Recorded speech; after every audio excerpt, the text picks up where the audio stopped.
What's going on, workforce? Brian here, and I have to say I've been in the pro PvP camp for Anthem for a long time. Now, the argument that I've made for PvP in Anthem really comes from one simple idea. What do you do when there is no more PvE content to consume?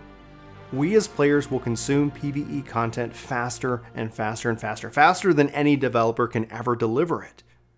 There is no development team in the world that can keep up with the appetites of gamers, especially when it relates to designing interesting boss fights, interesting mechanics, and things that we want to do repeatedly over and over and over again. That's where the strength of PvP always has come in. PvP is that challenge. It's always that changing thing because you're not fighting against an AI. You're fighting against somebody else who thinks like you, who might think, oh, I'm going to go left instead of right, or how can I get around and get the advantage? How can I get the tactical advantage? And thus, from a design perspective, that really helps and adds in a lot of replay value.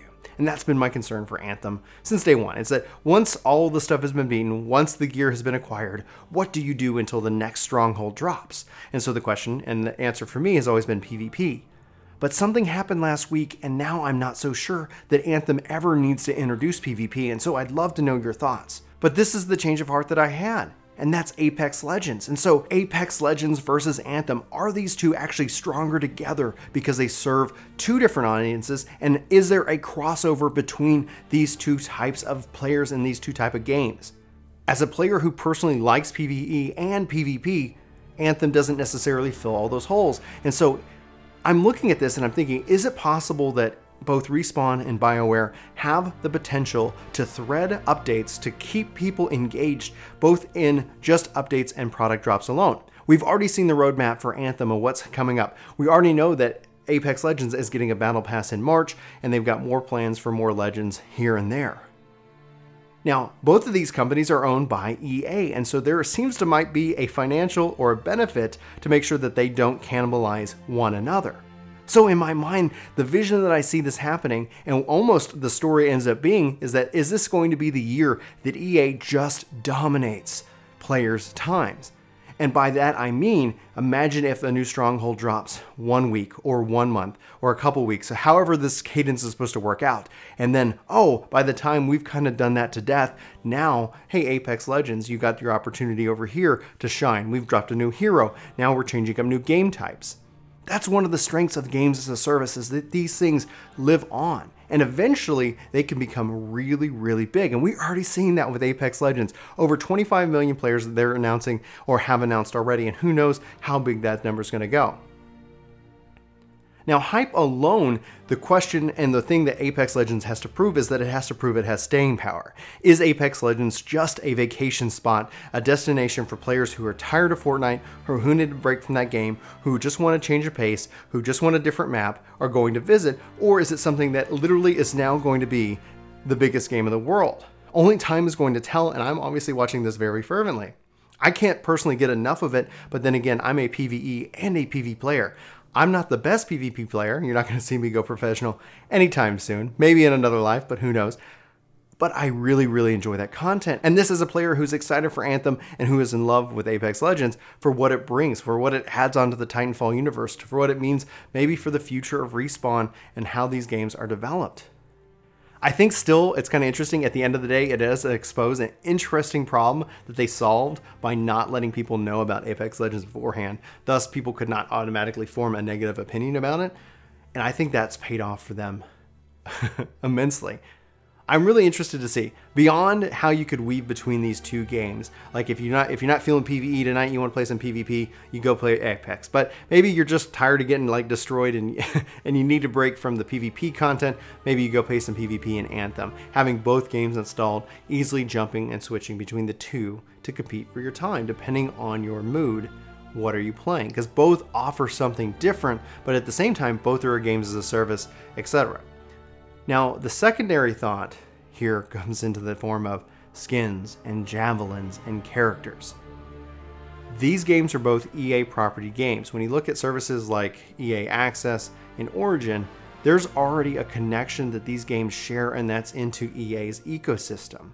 So while it might seem a little weird, but from a lore perspective, especially with Anthem, I could easily see some gear and some various tie-ins, whether they're cosmetic or whether there's some kind of limited time event where something is happening in Anthem at the same time as something is happening in Apex. I'm going to call that here now. I highly suspect if Anthem is successful and if Apex continues to dominate the charts over at Twitch and gamers' minds and the conversation, I think that could end up being something just game-changing that we haven't kind of seen before.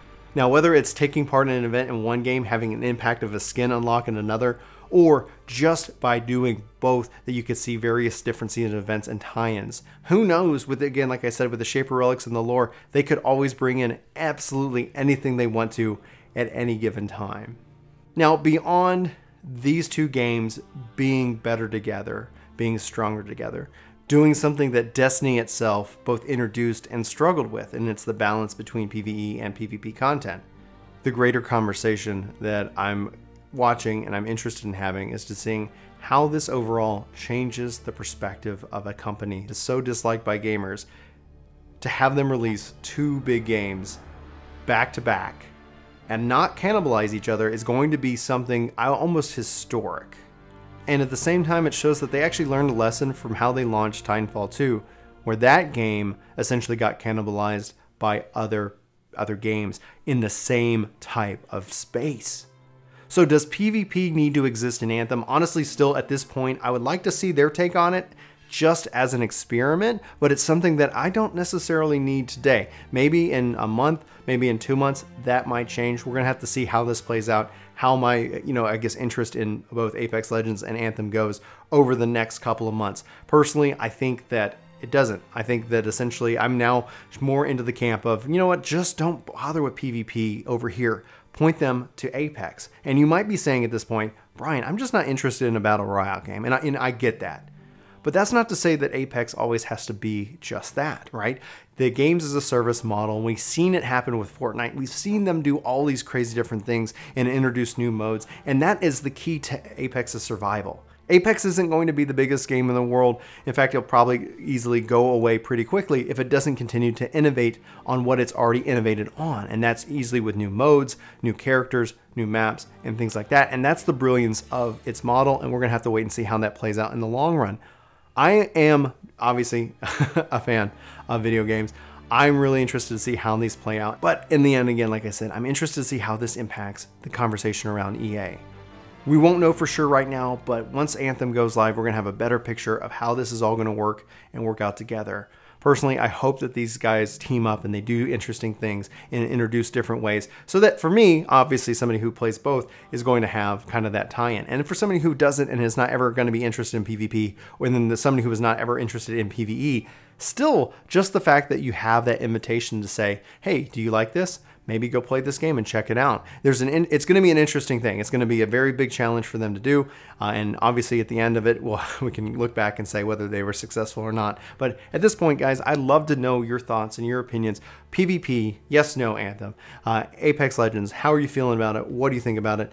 And then what kind of things that we would like to see them do that's a part of this? In my mind, I could just see, obviously, the Titans of Titanfall having some form of gear that's obviously on our javelins. I think that's obviously the most tie-in to it as well, but you never know, guys. Anyway, instead of making this video just incredibly long at this time, I just want to say thank you so much for watching the video. My name is Brian, this is Work the Game. I hope you have a phenomenal day. I look forward to engaging with you guys in the comments, but like I said, again, thank you for watching. I will talk to you soon. Take care of yourselves.